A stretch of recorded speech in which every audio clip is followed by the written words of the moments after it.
Rising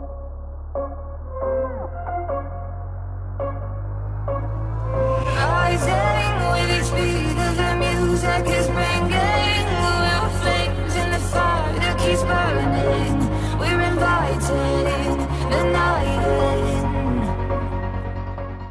Tactical nuke incoming!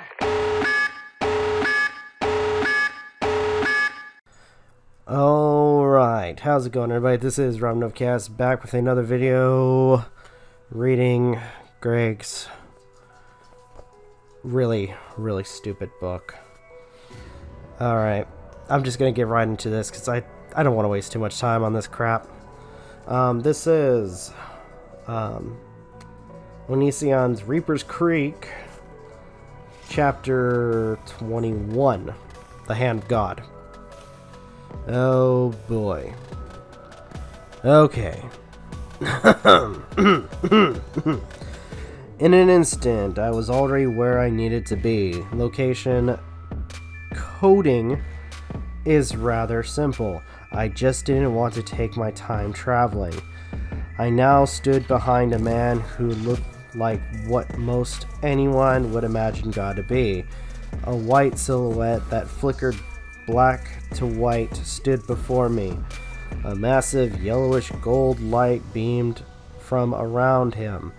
I felt him watching me despite the appearance that he was not even facing me.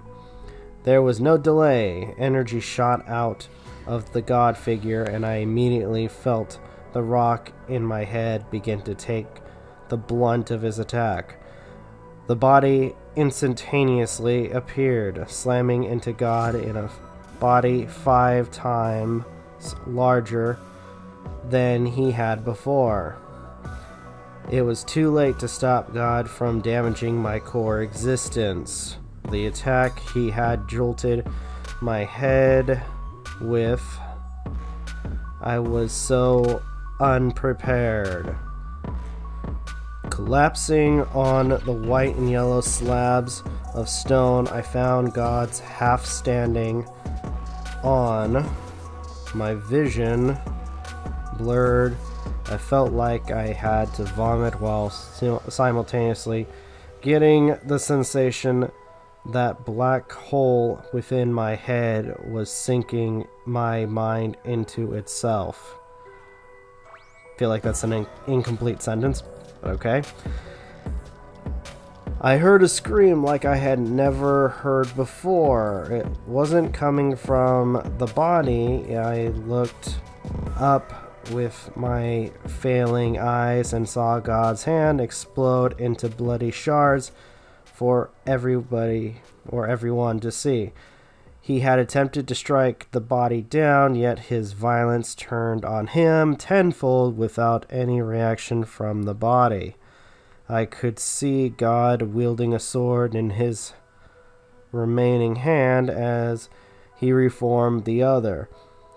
I took a clear swing at the body, attempting to decapitate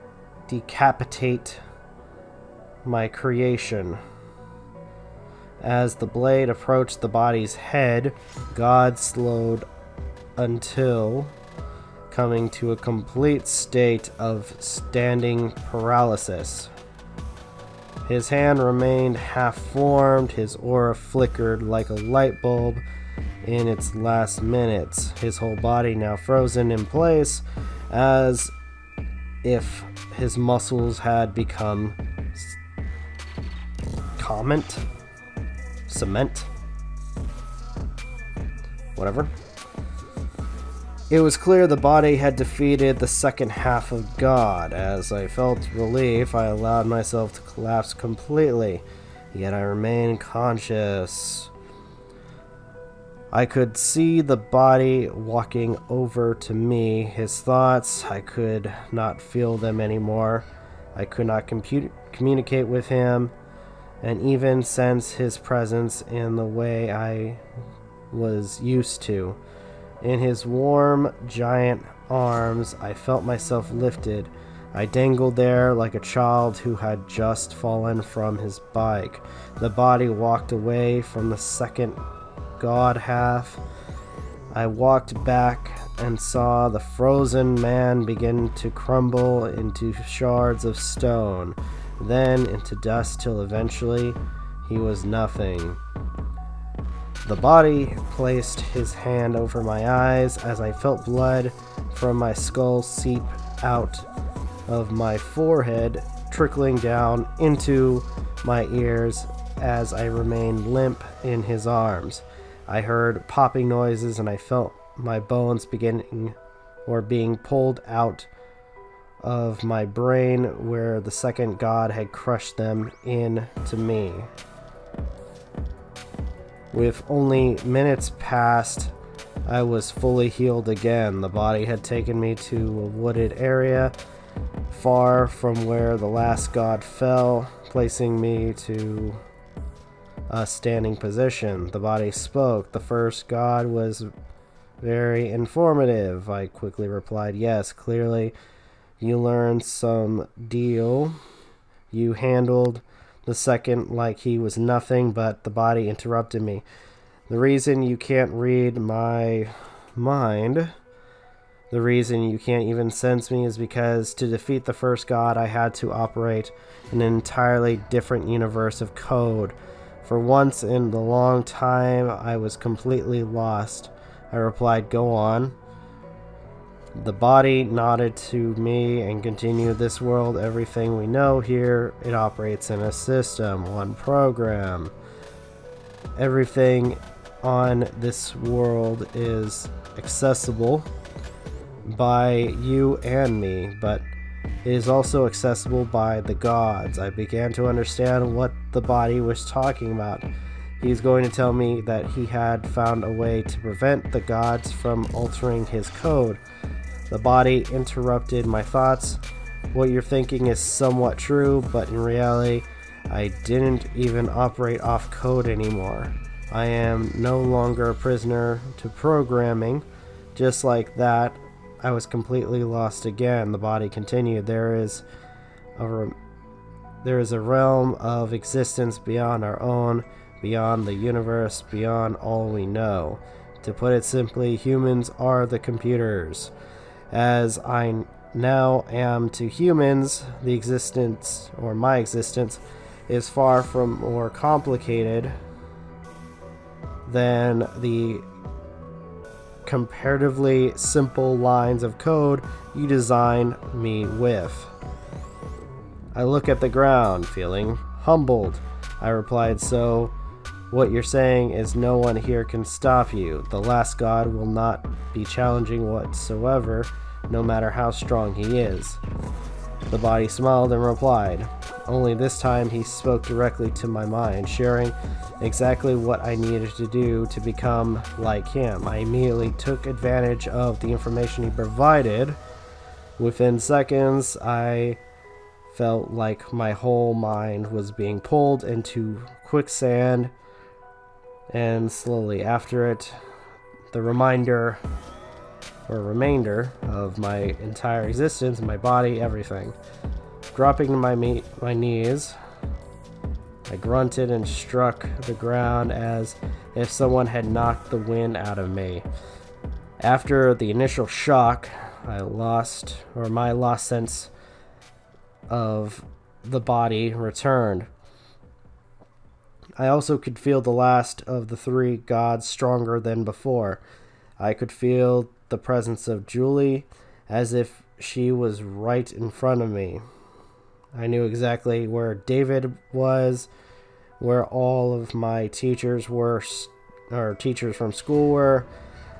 I knew the location of everyone and everything as if they were all a short reach away. So things seem unlike they were before. Instead of having to search for code within the universe to answer whatever questions I had, I now only had to look within my own mind. I looked into the body's mind to see how the first god was defeated. I was bombarded with images of the body nearly dying. I saw the first god attempted to cut off the body's head just like the second had, only the first god was successful. Witnessing the images of the body appearing dead, I could see how, now standing physically in front of me, with eyes of sadness, diving back into the past, more images flooded in. The body had done what I had done. I learned from you. The body spoke up, interrupting my observation of what had happened. I gave the body the ability to do most anything I could do, and in that, he too created a replacement for himself.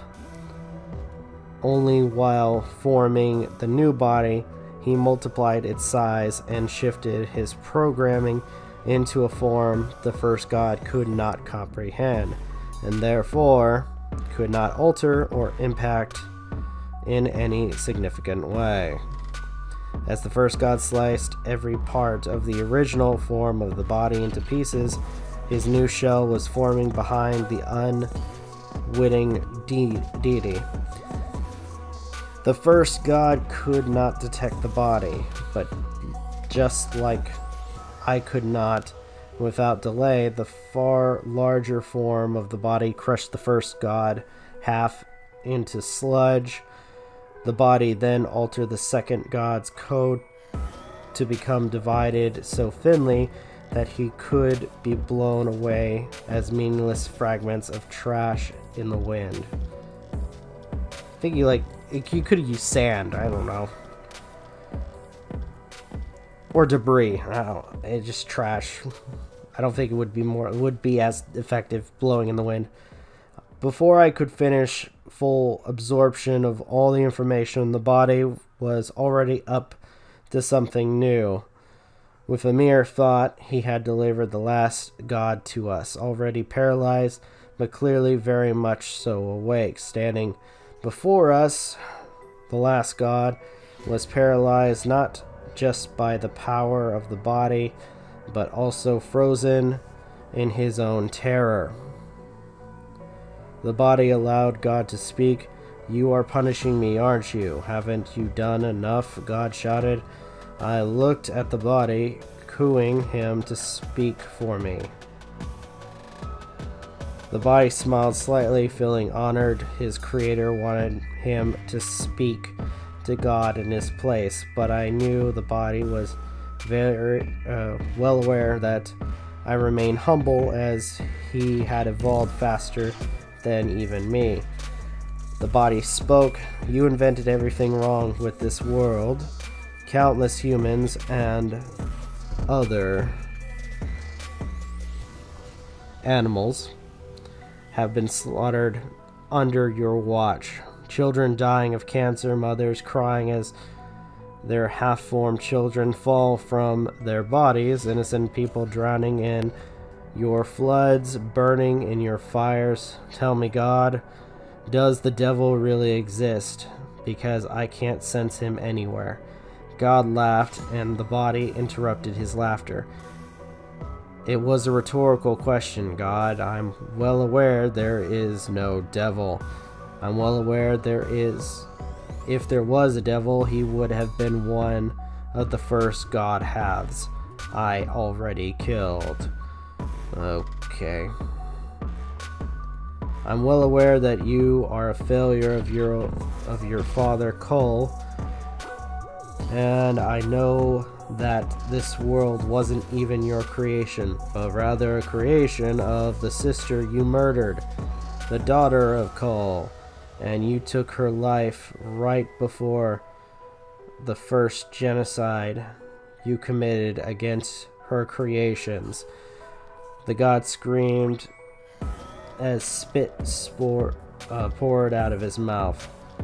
"How can you possibly know that? You're the creation of a boy in a man's body. You've existed for only days, and you can just tell me who I am?" "My sister was scum. She was everything my father wanted. And my father is scum too." Not very creative when it comes to insults. Especially if it's God. It's just the writing's really childish. As I watched the body continue to scold God, I could see what the body was seeing. God not only killed his sister, he also violated her body. Oh my God. No pun intended. He killed her in his own shame as a result of what he did to her. He was jealous of his father's love for his sister, and he wanted to do everything he could to claim the power his sister wielded. He wanted to ruin her, and out of jealousy, he did every horrible thing he could do to her before ending her very existence. I interrupted the body. God, Cain versus Abel, Lucifer versus humans. Those are stories of you. Confessing what you did, but simply placing names on made-up people to take the blame instead of you. It wasn't Lucifer who wanted to torment humanity. It wasn't Lucifer who was jealous of how much humans were loved. It was you. It wasn't Cain who resented Abel. That too was a projection of yourself, a sad man who wanted everything his sister had. God was glaring directly into my eyes at this point. No energy came from them, no threats, no fight in him at all. He was ashamed, he was defeated, and looking into his eyes with only a thought, I turned his bones to ash. His skin, his muscles flowed to the ground like a puff of steam, sliming up the floor, eventually becoming unnoticeable. Wait, hold on. So wait, if he turned into ash, wouldn't it just be dust? Or smoke? I don't get... It's like two different things. I might be overthinking it, but again, it's just... This book's bad. I'm almost done. Alright.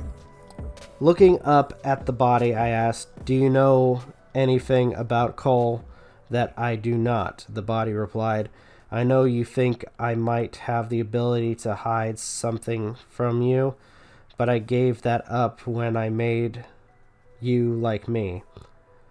I did this because you hid nothing from me, so I cannot do any less for you." I looked at the ground where God once stood. I spoke under my breath. So those who God drowned in the flood, they were actually the original creation of his sister. They were perfect versions of us, and God thought he could do better. Yet God wound it up making so many of us just like him. So my question is, the body spoke back, why did Cole willingly create a monster like God? And that is the end of chapter 21. And I believe we got three more chapters left. This is fucking bad. I can't stand reading this shit.